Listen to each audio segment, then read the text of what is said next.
It's a beautiful day to what? Get your workout on. What's up, everybody? My name is Jamal. And my name is Ashley. And we are the fittest couple in the whole wide world. Exactly, babe. At least that's what we like to think. Today, my wife Ashley is going to give you an awesome presentation about high blood pressure. You ready to do this, Ashley? I'm ready. All right, let's get it.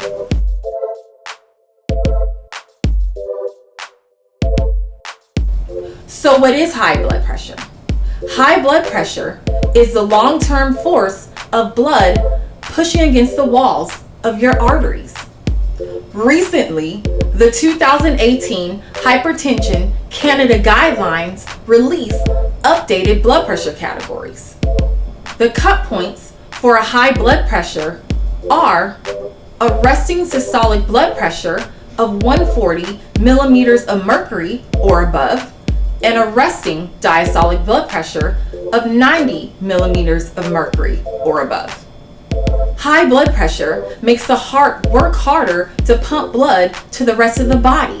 Adults with high blood pressure have an increased risk of fatal and non-fatal stroke, ischemic heart disease, vision loss, non-cardiac vascular disease, and doubles the risk for a fatal cardiovascular event. Research shows about 70% of adults age 65 or older has high blood pressure, and also high blood pressure is expected to increase as our population ages.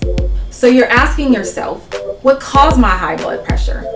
Modifiable and non-modifiable risk factors such as being overweight, smoking, excessive alcohol use, lack of exercise, unhealthy diet, high cholesterol, diabetes, and family history all cause high blood pressure. Therefore, it is important to implement healthy habits in your lifestyle to prevent high blood pressure. So with these unhealthy behaviors, it is so important that we implement a healthy lifestyle in order to combat high blood pressure. So what is the benefit of a healthy diet? Research shows that systolic blood pressure is lowered by 11 millimeters of mercury when a healthy diet is implemented. A healthy diet consists of lean meats, whole grains, fruits, vegetables, healthy fats, and low-fat or fat-free dairy products. It is best to avoid high sodium, high saturated fat, and added sugars. So your recommendation for a healthy diet are as follows. Women 51 and up should be eating 1.5 cups of fruit per day. Men 51 and up should be eating 2 cups of fruit per day. So what is considered a cup of fruit? A cup of fruit can be 1 cup of raw fruit. It can be 1 cup of 100% fruit juice, or it can be a 1/2 cup of dried fruit. So next we're going to talk about vegetables.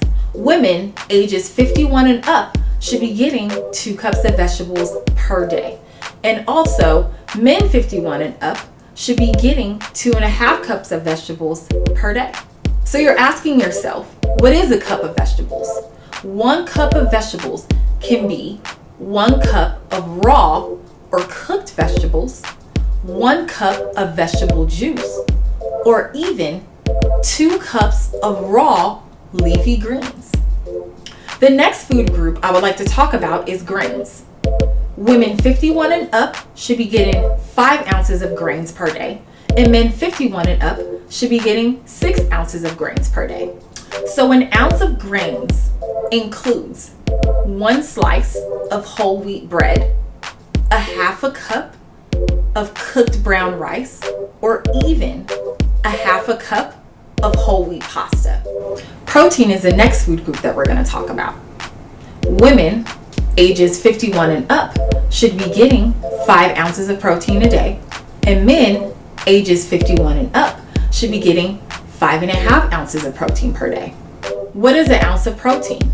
In general, 1 ounce of meat, poultry, or fish, 1/4 cup of cooked beans, 1 egg, 1 tablespoon of peanut butter, or 1/2 ounce of nuts or seeds. Next, we're going to talk about dairy.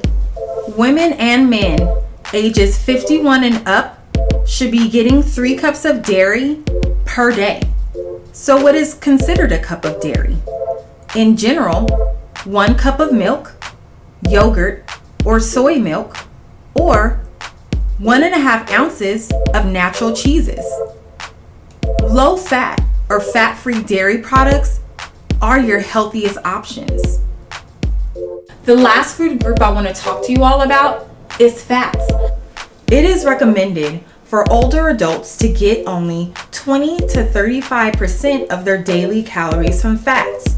Most dietary fat sources are made up of a combination of saturated, polyunsaturated, and monounsaturated fatty acids. Overall health is determined by the balance of fatty acids consumed. Avoid trans fat as much as possible and limit saturated fats to less than 10% of your total daily caloric intake. Trans and saturated fats increase the risk of heart disease and offer very limited nutritional benefits. Your daily fat intake should come from heart-healthy fats like polyunsaturated and monounsaturated, found in oils, fish, and nuts.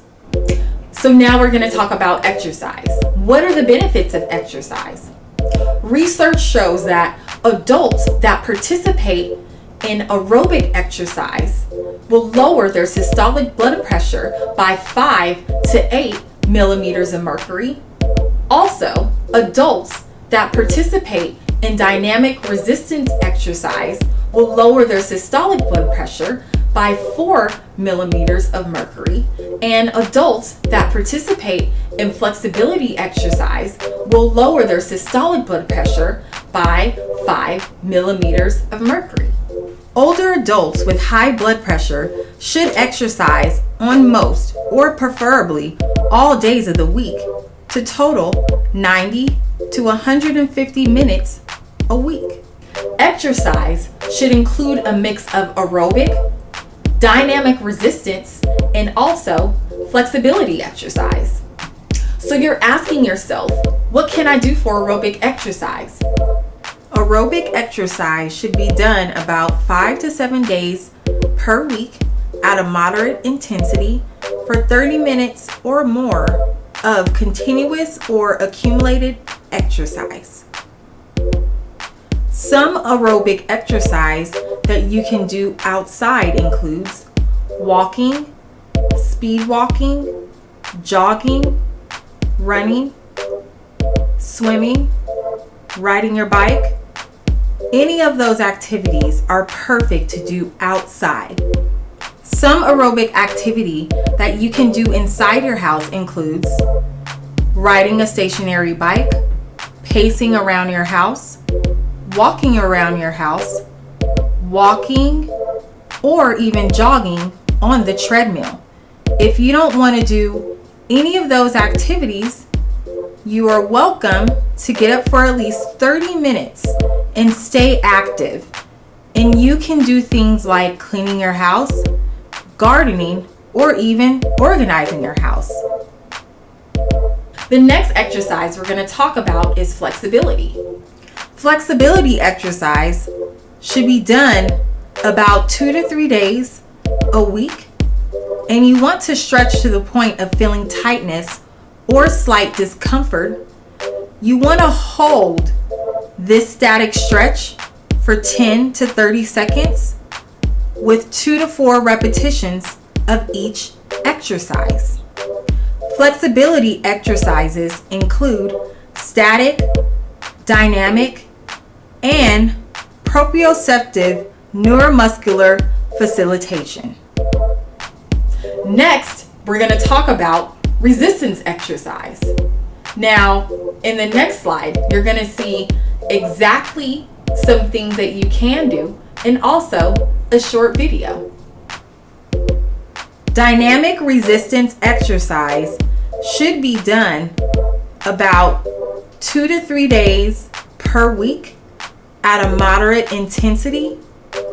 You should be doing 2 to 4 sets of 8 to 12 repetitions of each major muscle group.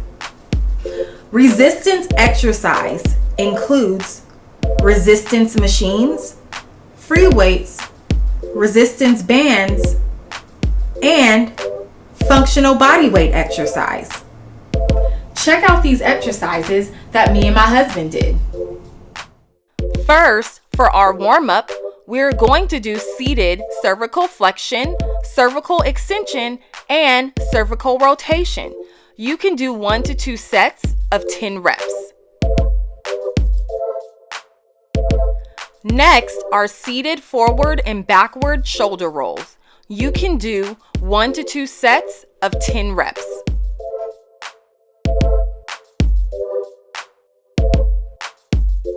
We have the seated dynamic chest stretch. You can do 1 to 2 sets of 10 reps.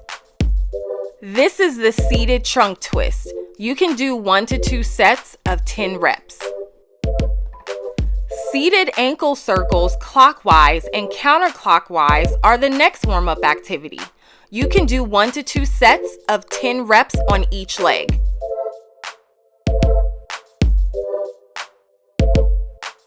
Next, we have the seated hamstring stretch. Hold the stretch for 30 seconds on each leg, and you can do 1 to 2 sets of this stretch.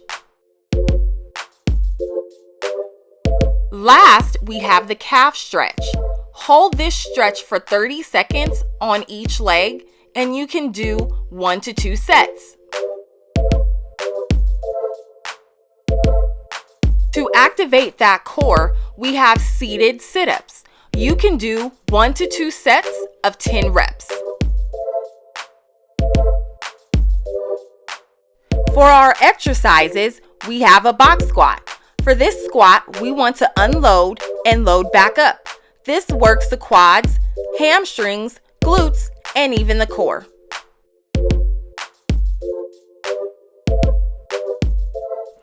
Next, we have a seated bent over dumbbell row. This works the posterior deltoids, traps, and also the rhomboids.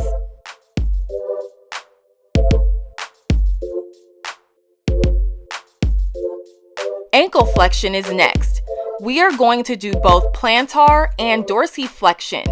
This exercise improves foot and ankle flexibility. This exercise is called seated push-ups. This works the chest, triceps, and the core while increasing strength and also endurance. Another exercise that we have for you all is called the seated hip abduction. This works the glute medius, the glute minimus, the glute maximus, and also the TFL.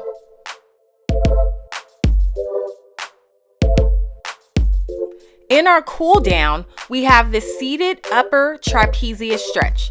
Hold this stretch on each side for 30 seconds, and you can do 1 to 2 sets. Next, we have the seated static chest stretch. You can hold this stretch for 30 seconds, and you can do 1 to 2 sets of this stretch. Now, we have the seated side stretch. You can hold this stretch for 30 seconds on each side, and you can do 1 to 2 sets.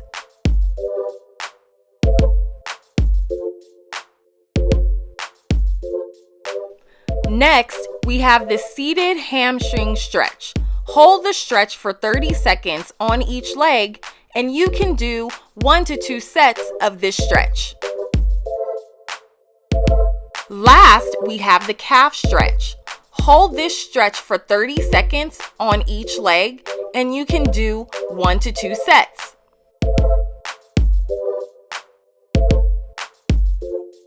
Make sure to warm up and also cool down after all of your exercise activities. Hey everyone, I hope you all enjoyed my video about high blood pressure, and I also hope you took away valuable information about nutrition and also exercise. Hey friends and family, it would be awesome if you can help us by filling out the survey at the end of this video. We will be giving away a $50 Visa gift card. Official rules of the giveaway. Fill out the survey. Include your email address at the end of the survey. And if you haven't subscribed, subscribe to our channel. The winner will be randomly selected and notified through email on March 21st, 2021. Thank you guys for watching this video. My name is Jamal. And my name is Ashley. See you guys next time. God bless.